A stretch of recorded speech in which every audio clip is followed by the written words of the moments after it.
Electricast. Auto insurance can all seem the same until it comes time to use it. So don't get stuck paying more for less coverage. Switch to USAA Auto Insurance and you could start saving money in no time. Get a quote today. Restrictions apply. This episode is brought to you by Skinny Pop Popcorn. Perfectly popped, endlessly delicious. Oh, so light and crunchy. Skinny Pop Original Popcorn is the snack you've been searching for. Made with just 3 simple ingredients: popcorn kernels, sunflower oil, and salt. Snacking never felt or tasted so good. Perfectly popped, endlessly delicious. Give yourself permission to snack and pick up Skinny Pop Original Popcorn today. Hold on to your butts. We are changing the course of history as we see it. That is what Western demands. Now, this affects Iris. Iris, where are you? What you feel only matters to you. I do not entertain hypotheticals. The world as it is vexing enough. Iris, I have a tip for you. Don't take drugs! Or Whatever Movies with Wesley and Iris. What up and welcome to Or Whatever Movies. I'm your co-host Iris and I'm here with my older brother Wesley, and today we're discussing a classic film from 1990, Iris's third favorite movie of all time, The Little Mermaid, Fish Out of Water, Pretty Woman, made by Disney. Yeah, Touchstone, which was the studio behind Pretty Woman, was Disney. Yep. So for all the synonyms for prostitute or hooker, none of them end in maid. It's not like whore maid or something. So the mermaid was the only thing I can come up to. That's what I'm saying. None of it factors into like a portmanteau Little Mermaid style title for this movie. Pretty Mermaid? Yep. Little Woman? Yeah, they already made that. That's a different movie. Maid of the Night?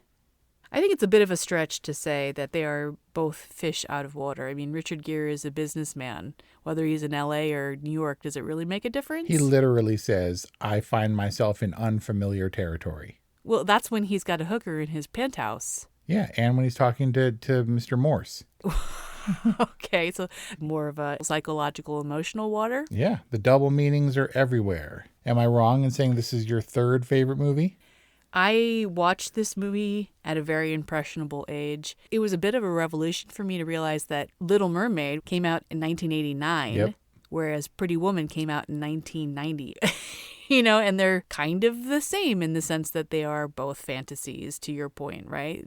Is Julia Roberts' Vivian a Disney princess? But also, you know what? The similarities don't stop there.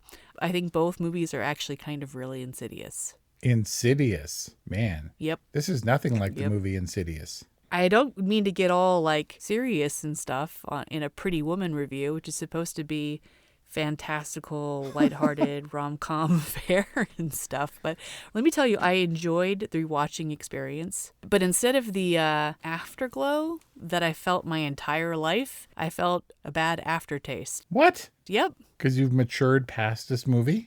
I don't know. Maybe it's because I have daughters. Maybe it's because the fantasy of life has been shattered for me. Oh, jeez. Wow, that sounds really dark. No more hope for the Prince Charming?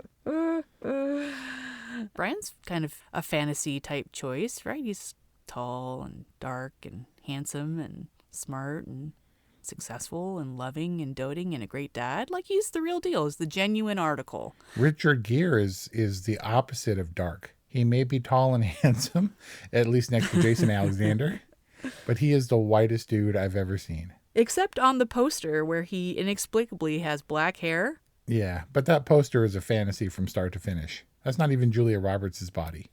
It isn't? Nope. That's a body double, and they put her head above the necktie that she's pulling over her shoulder. So bizarre. Yeah. Why? I don't know, because it looks better. And you can't have a romantic lead in a dude who's like all silver fox. I mean, he was like 40 and she was like 22, so he is considerably older. I mean, I don't know if her character was 22, but Julia Roberts was a baby. Yeah. She had done Mystic Pizza at this point, and she had done Steel Magnolias, but these were ensembles, and she had like uncredited girl in a couple of TV shows or whatever, so she was basically nobody. And because of this movie, undoubtedly, she's somebody. She was America's. She is or was. She became America's sweetheart. But I'm gonna go with was. They cycle them out. Okay. Can I go back to another point though? A previous point. You being all dark and stormy after this movie. I worked at the Grand Havana Room in Beverly Hills. Yep, Grand Banana, where you met Steven Seagal. Where I met a number of cigar smoking celebrities, and I got my job as a result of a recommendation of my model roommate. So at 24, I was kind of in the scene and basically just using it as like my launching pad for my fledgling producing career. But I got asked out a few times, and what I realized pretty early on was that all these dudes were like looking for someone to kind of fit into their pre-existing life, like looking for someone to kind of slot in. And great, if you want to take that route and be somewhat of a kept woman, then yeah, maybe that's a very great option for some women. So it wasn't, Steven Seagal's offer wasn't a really good offer for a girl like you? Well, he never treated me like a prostitute. Well, he just did. So this movie, this is the Disney-fied version that's giving you the bad juju, man. It's not the movie. Yes, it is the movie. I don't know. Were you expecting me to come in all googly-eyed? Absolutely. So you know about 3000, right? Yeah, I read the screenplay in grad school. Eee. There are long rumors about much more tragic endings. It didn't end terribly tragic, but it certainly didn't end happy until it was literally Disney-fied. But to your point, Edward isn't the upstanding Prince Charming ideal person because he's like the Wolf of Wall Street or whatever. They called it at the time, what was it? Corporate rating. That's what it is. Uh-huh. But he's a hugely damaged wolf, right? He was angry with his father. Right? Very angry. He overcomes his fear of heights and climbs up to her tower or whatever at the end. But he is consistently kind of not great. And she has to rescue him. He rescues her financially, I suppose, in getting her out of the crappy Hollywood apartment. But he's like, I want to hire you as an employee. $3,000 for 6 days, and Vivian, I will let you go. And he's all like standoffish.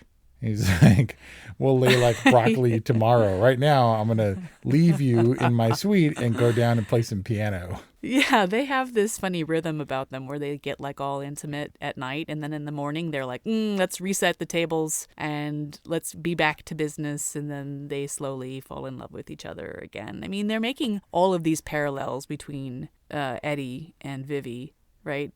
Eddie and Vivi? Can I call him Eddie? Not if you expect him to answer. Oh, man. See, I know I can count on you, Wes. I know if I put it down, you'll pick it up. Yep. Right. They're making the parallels, right? You and I are a lot alike. And, they're both these broken people who, they go to pains to say that they're kindred spirits. I love the IMDb description of Edward, which is a man in a legal but hurtful business.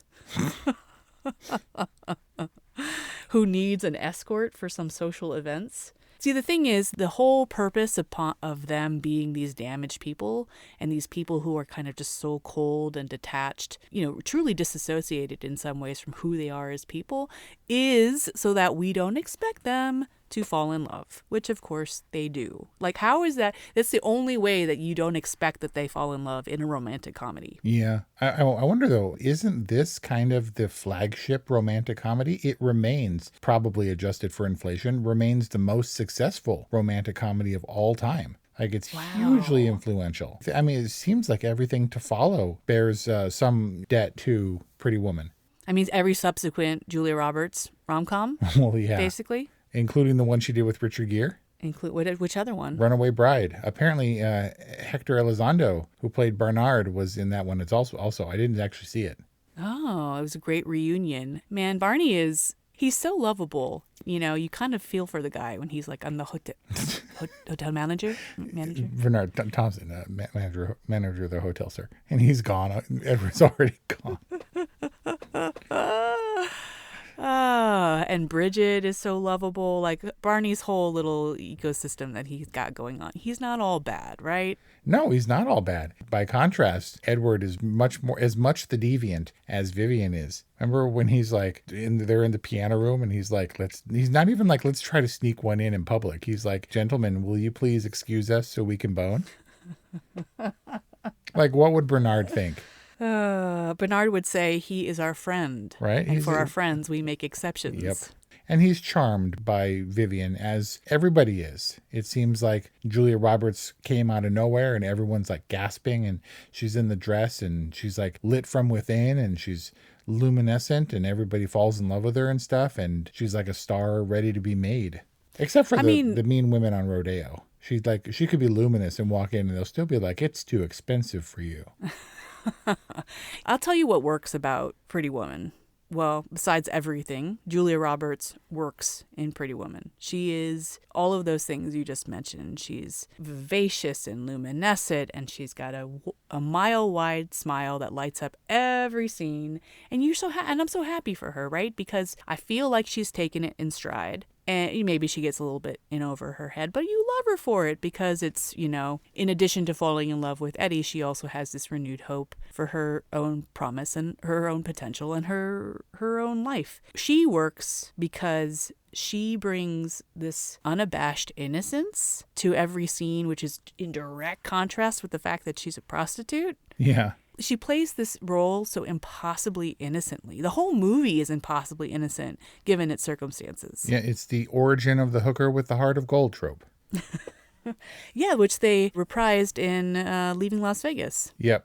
I mean, that was a completely different city, and Vegas is much seedier. Are you saying that Vivian is vivacious? Yes, she puts the V in vivacious. It's literally what her name means. It's all fantasy and fairy-tale-y or whatever because it's not real. She's not a practical person. She can't be that undamaged and still be a prostitute. Is he like super lucky that he came in like the week after she started and saved her from herself before she could really get going and get on meth? Because No. Kit was definitely a crackhead.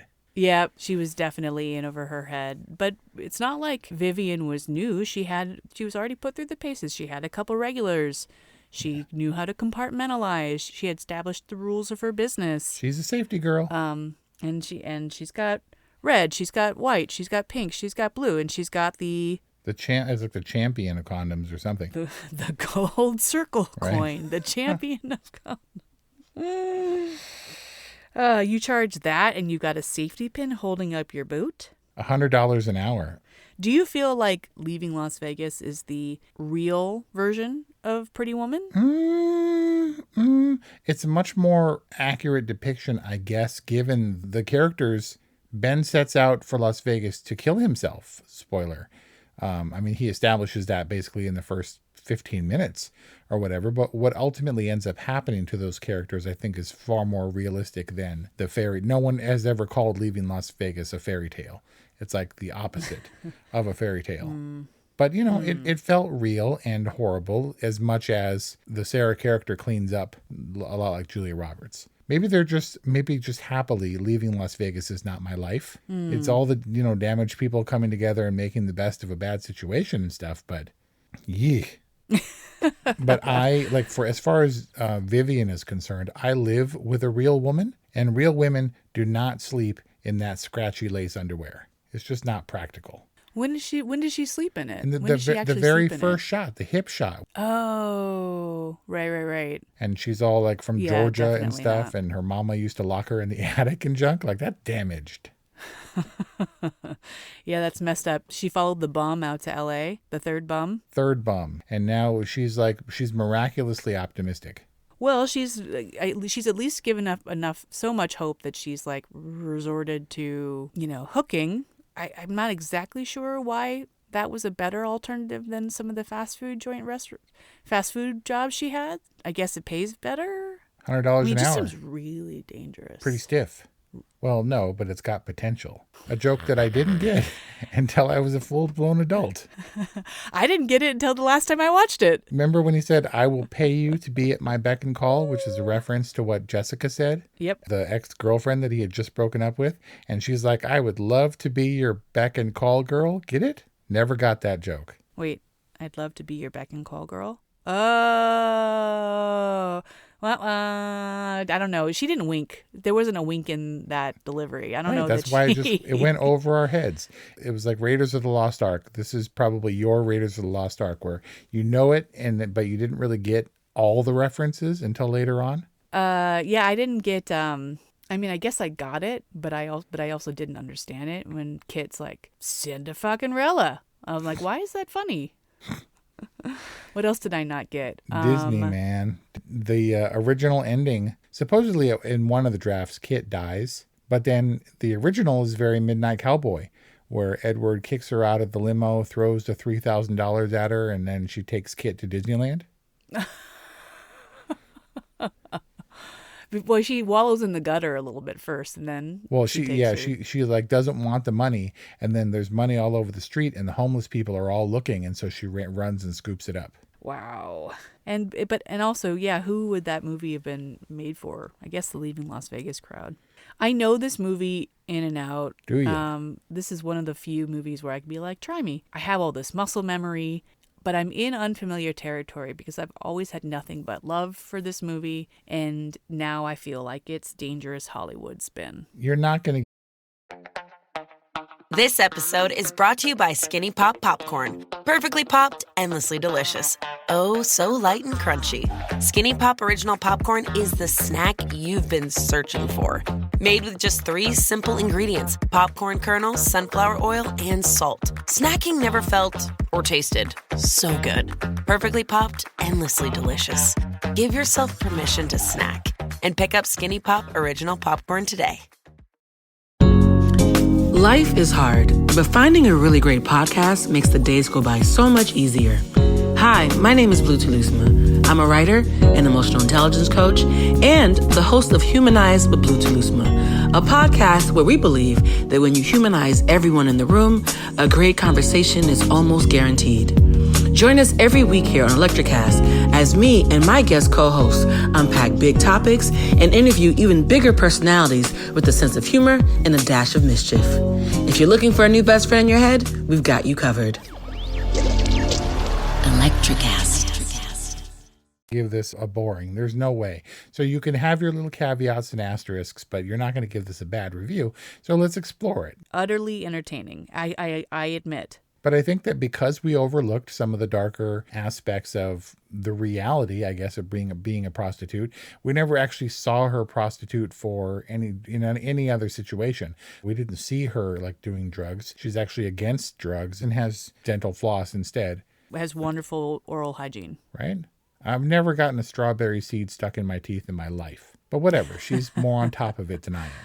On top of it? Was that a sex joke? No, you made it a weird sex joke because you made it weird. So do you remember when we were talking about Pulp Fiction, and I said that my exit strategy for awkward conversations was invariably, oh man, I just shot Marvin in the face. Oh, yeah. And so mine is, I'm not wearing any pantyhose. No, yours is, oh my God, it's Tate Whitley Wellington. Tay, it's me, Elizabeth from Workout World. You just bounce. She's so phony. Aerobics was a big thing then, though. That was like carryover from like 80s jazzercise explosion. Yeah, man. So did you ever watch Seinfeld?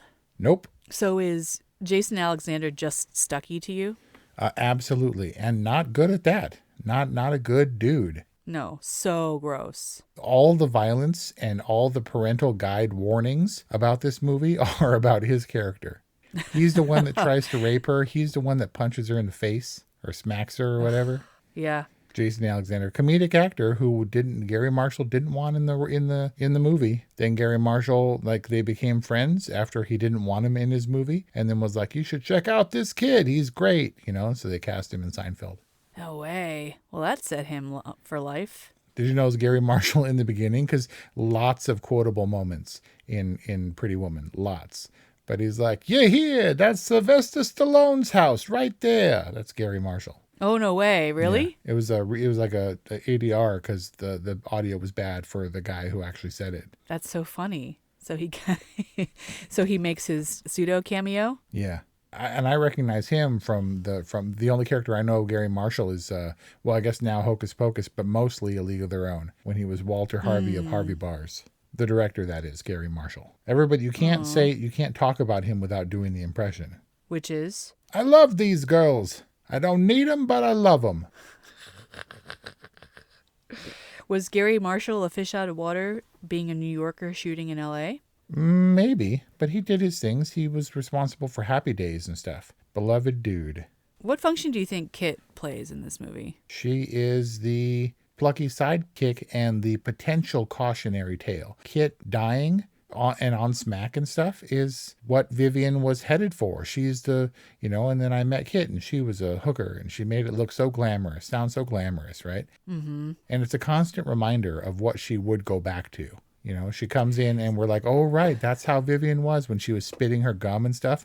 When Kit, is breathing on the table and saying, $50, Grandpa, for $75, the wife can watch. Watch her.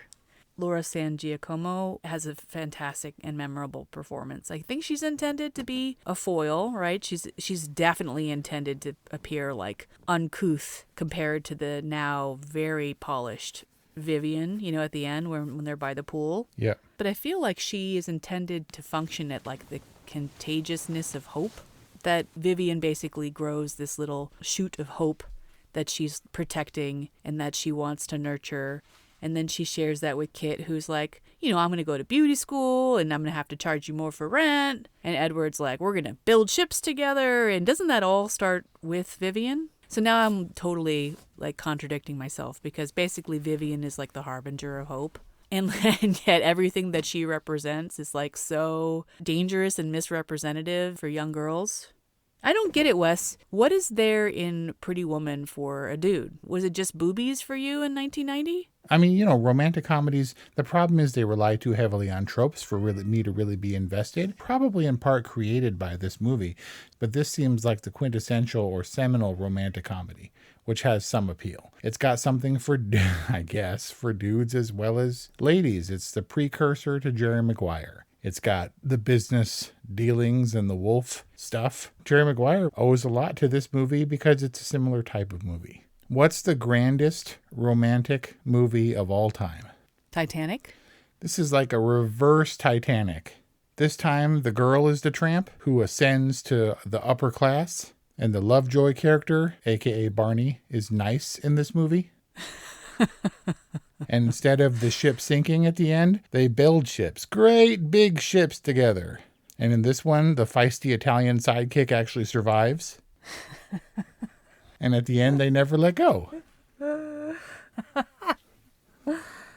Is Edward the one who sees himself in an endless parade of society events? Yeah. He's got all these things to maintain. He's like, me not work? Well, I do own the company, so I can take off my socks in the park.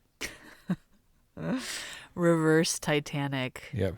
Yeah, Titanic's dangerous too. Maybe I'm just in a mood and I'm taking it out on Pretty Woman. See, I think that this movie it's classic for a reason. It astounds me that this movie shot basically 3 movies at once.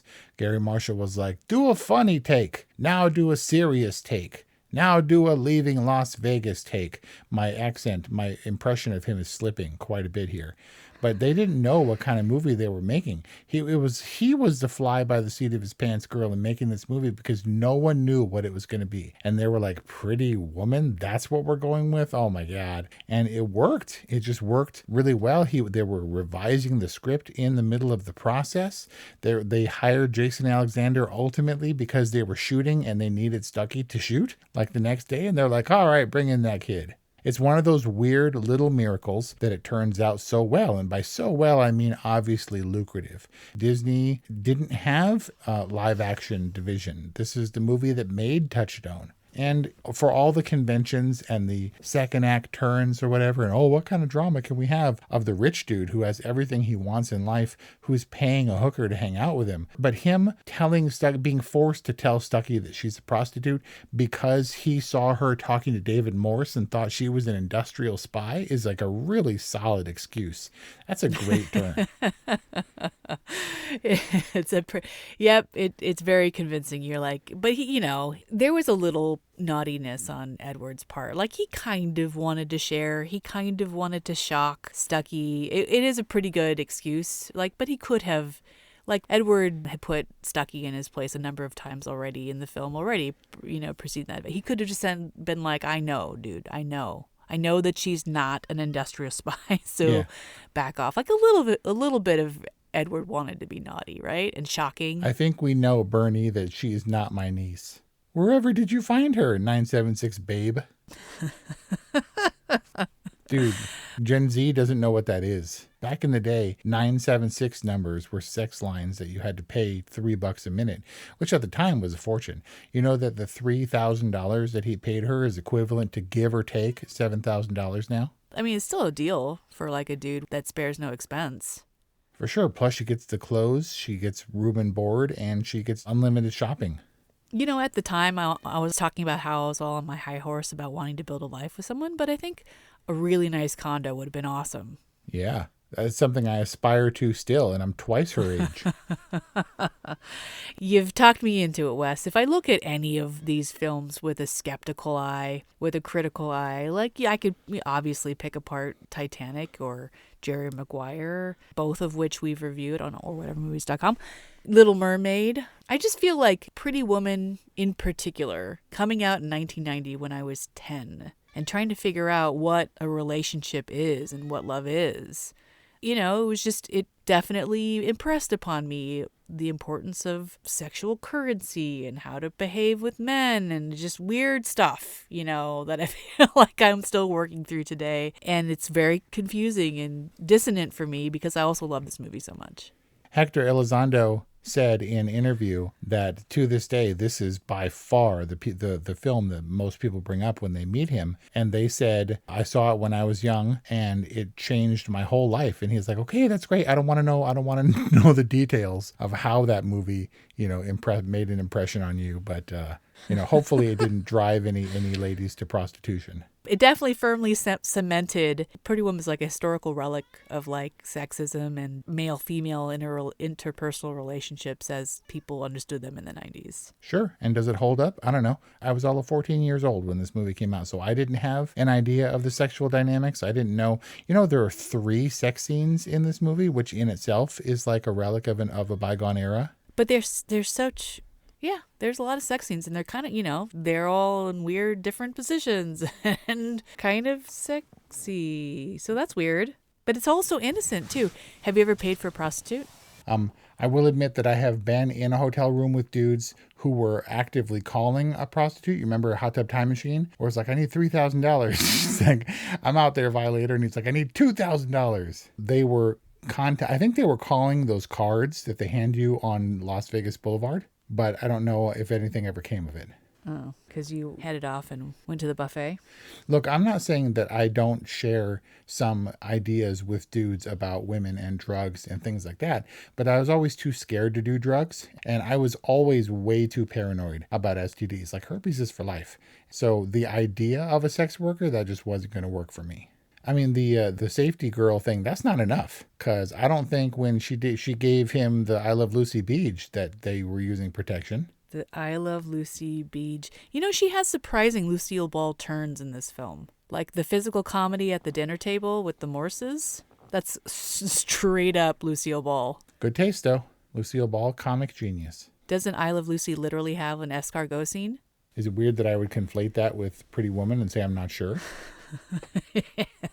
No, I think it's perfectly fair. And your final rating is? So I will give this movie a light totally. I understand what you're saying. Does it age well? I'm not sure. Frankly, don't care. This one was not, one of my favorite movies, but I recognize the impact that it had, and it's, for its time, for its genre, undoubtedly a classic. I will say that this movie corners like it's on rails. It smoothly navigates this unlikely premise. Is it realistic? I don't know. But it's deft in its storytelling. It's believable, which I think is the most important. And for how fairy tale-ish it is, it made sense to me as a kid. It holds up and it makes sense story-wise to me as an adult.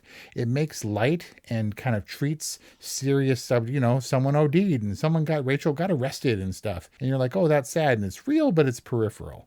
And all the, fairy tale stuff is what's on screen, but it doesn't completely ignore the realistic leaving Las Vegas aspects of it.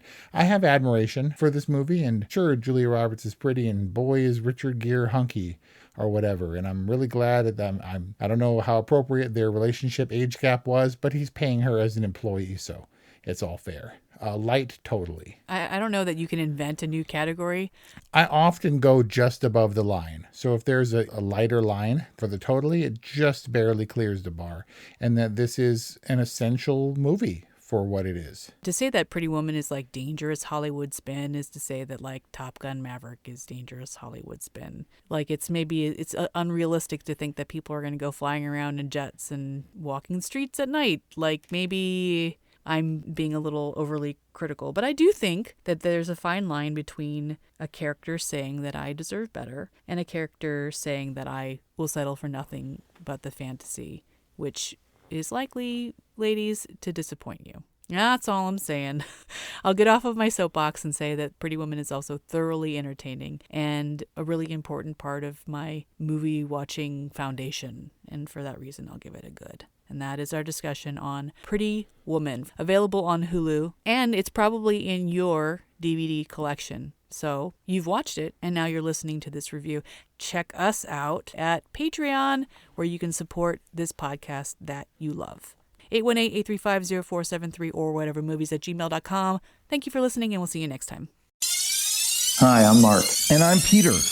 We're the founders of Electrocast Media, bringing you great podcasts like Nightmare Road Stories, Tech Talk Revolution, and Bodacious Minds. Electrocast networks include Ruby for female empowerment, the Best Business Network, and GPN for geopolitics. We built this company to create community and amplify diverse voices, and we really appreciate your support. So, keep listening to Electrocast podcasts and hear the culture. Electrocast. Have you ever wondered what actually happens in Congress every day? Stay informed on Capitol Hill's daily happenings with a concise, factual summary of the Senate and House of Representatives' activities from the previous session, free from bias, on the Congressional Record Daily Digest podcast. Subscribe on your favorite podcast platform and discover the process from the heart of U.S. politics. The Congressional Record Daily Digest, an Electrocast production. Electrocast. Electrocast.